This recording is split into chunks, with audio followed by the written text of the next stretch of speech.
आज हिंदी के कुछ महत्वपूर्ण क्वेश्चन यूपर टेबल एससी पैट के एग्जाम्स हुए और तमाम एग्जाम्स में जो हिंदी के महत्वपूर्ण क्वेश्चन आप लोगों को देखने को मिल जाते हैं। आइए उन प्रश्नों पर चर्चा करते हैं। पहला प्रश्न है, वह सायंकालीन बेला जब पशु चरकर लौटते हैं, यानी जो सायंकाल होता है, शाम का जो समय होता है, जब पशु चरकर घर वापस आते हैं तो उसे क्या कहते हैं? एक है गोधूली, ये थोड़ा सा यहाँ पे मिस है, ये होगा गोधूली।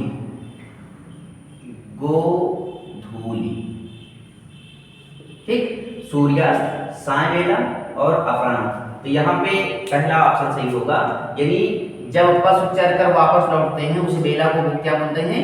गोधूली, ठीक। पहला ऑप्शन यहाँ पे सही होगा। दूसरा प्रश्न है, यह नई साड़ी है, वाक्य में नई शब्द क्या है? यानी यहाँ पे जो नई शब्द है, नई शब्द जो है सर्वनाम है, क्रिया है, विशेषण है, क्रिया विशेषण है। तो नई शब्द क्या कर रहा है? देखिए साड़ी की विशेषता बता रहा है ना, यानी यहाँ पे क्या होगा? ये विशेषण। तीसरा ऑप्शन सही हो जाएगा। अगला प्रश्न है, दिए गए विकल्प में शब्द रावण और विभीषण में कौन सी संज्ञा है? पहला है जातिवाचक, व्यक्तिवाचक, भाववाचक और समूहवाचक। तो ऐसे में देखते हैं रावण और विभीषण, ये रावण यानी लंकापति, ठीक, एक विशेष व्यक्ति थे, यानी ऐसा तो है नहीं कि रावण से जो है और किसी को समझा जाए, विभीषण से और किसी को समझा जाए। ये पार्टिकुलर केवल एक विशेष व्यक्ति को, रावण और विभीषण को यहाँ से डिवोट हो रहा है, तो इसलिए एक विशेष व्यक्ति की यहाँ पे हमें जानकारी मिल रही है। तो ऐसे में हो जाएगा व्यक्तिवाचक संज्ञा। कौन सी हो जाएगी? व्यक्तिवाचक संज्ञा, यानी तीसरे प्रश्न में दूसरा ऑप्शन सही होगा। और चौथा प्रश्न है, अजय बच्चों के लिए किताब लेकर आया, बच्चों के लिए किताब लेकर के आया। पंक्ति में कौन सा कारक है? कर्ता कारक, कर्ण कारक, अपादान कारक, संप्रदान कारक। तो बच्चों के लिए यानी बच्चों के लिए ले आया है। जहाँ पे कोई चीज दान दिया जाता है या के लिए कुछ प्रदान किया जाता है, वहां पे संप्रदान कारक होता है, ठीक।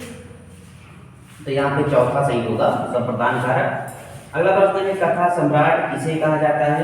प्रेमचंद है, जयशंकर प्रसाद है, मैथिली शरण गुप्त है, फणीश्वर नाथ प्रेम, ठीक। तो कथा सम्राट कहा जाता है मुंशी प्रेमचंद को, ये कथा सम्राट कहा जाएगा मुंशी प्रेमचंद को। और जयशंकर प्रसाद ये छायावाद के जनक हैं, जयशंकर प्रसाद को छायावाद का जनक कहा जाता है, छायावाद का जनक, ठीक।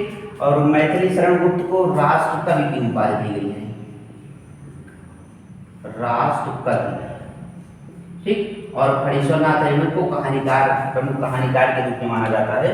तो कथा सम्राट के रूप में प्रेमचंद होगा, जिसमें पहला ऑप्शन सही होगा। अगला प्रश्न है, निम्न में से कौन सा वर्ण नासिक है? तो पहले ये जानते हैं नासिक का मतलब होता है ऐसे वर्ण या ऐसे अक्षर जिनका उच्चारण जो है नाक और मुंह के द्वारा हो, मिला करके हो।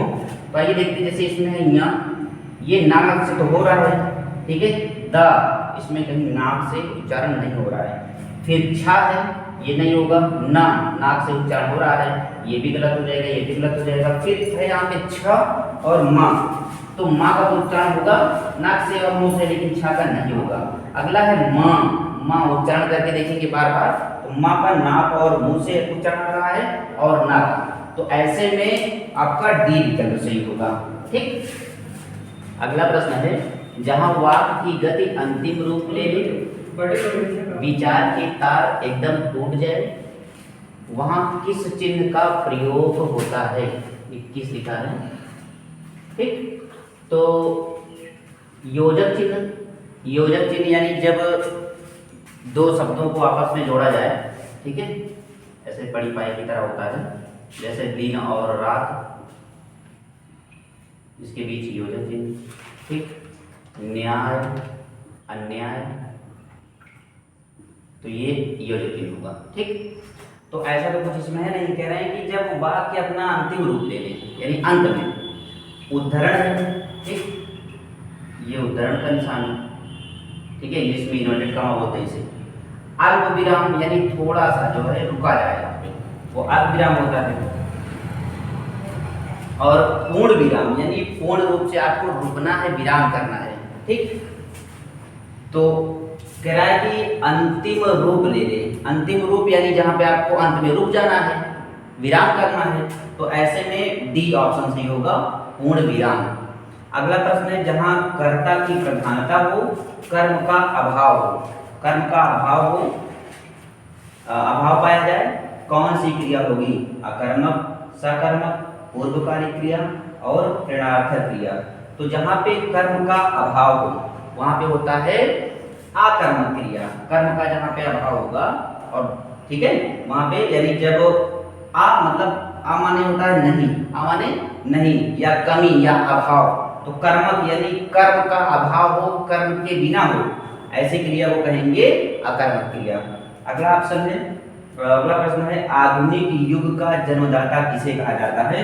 तो आधुनिक युग का जन्मदाता कहा जाता है भारतेंदु हरिश्चंद्र को। भारतेंदु हरिश्चंद्र को। रामचंद्र शुक्ल इन्हें कहा जाता है हिंदी इतिहास इन्होंने लिखा था, हिंदी का इतिहास इन्होंने लिखा था, गद्य साहित्य का इतिहास इन्होंने लिखा था, रामचंद्र शुक्ल। तो माता ने खुद ना करके यानी किसी अन्य से यानी बालक से इस कार्य को करवाया है, ठीक। तो जहां पे स्वयं ना करके कोई काम स्वयं ना करके अन्य से किसी और से करवाया जाएगा, वहां पे प्रेरणार्थक क्रिया होगी, ठीक। यानी किसी अन्य से उसको प्रेरित किया जा रहा है, उसको मोटिवेट करके उसको काम करवाया जा रहा है। तो जहां पे किसी को मोटिवेट करके काम करवाया जाएगा, उसको प्रेरित करके काम करवाया जाएगा, वहां पे प्रेरणार्थक क्रिया होगी, यानी डी ऑप्शन सही हो जाएगा। अगला है भाषा की सबसे छोटी इकाई क्या है? स्वर, व्यंजन, शब्द और वर्ण। यानी भाषा की सबसे छोटी इकाई होती है, यानी जिसके हम टुकड़े ना कर पाए, ठीक, वो होता है वर्ण या अक्षर, वर्ण या अक्षर। लेकिन यहीं पे एक ऑप्शन अगर आपसे पूछा जाए कि भाषा की सबसे छोटी सार्थक इकाई अगर पूछ लिया जाए, सार्थक, तो ऐसे में हमको शब्द पे जाना होगा, शब्द के साथ जाना होगा। यानी भाषा की सबसे छोटी इकाई वर्ण होती है, लेकिन अगर भाषा की सबसे छोटी सार्थक इकाई अगर पूछ लिया जाए तो सार्थक इकाई होती है शब्द, ठीक। एक हम प्रश्न चलते हैं, प्रश्न 7 की तरफ थोड़ी सी जानकारी और देते हैं। जो ये चिन्हों का प्रयोग होता है ये अंग्रेजी से आए हैं। किस भाषा से आए हैं? अंग्रेजी भाषा से आए हैं, और इनकी संख्या होती है 20, ठीक। और चिन्हों के जन्मदाता कौन है अगर ये पूछा जाए तो कामता प्रसाद, चिन्हों के जन्मदाता हैं कामता प्रसाद, और चिन्हों की संख्या कितनी है? 20। ये किस भाषा से आए हैं? अंग्रेजी भाषा से आए हैं। इसी प्रकार के और अन्य भी महत्वपूर्ण क्वेश्चन आपको अगली वीडियो में समझाए जाएंगे। तब तक के लिए हमारे चैनल को लाइक कीजिए, सब्सक्राइब कीजिए। Thank you.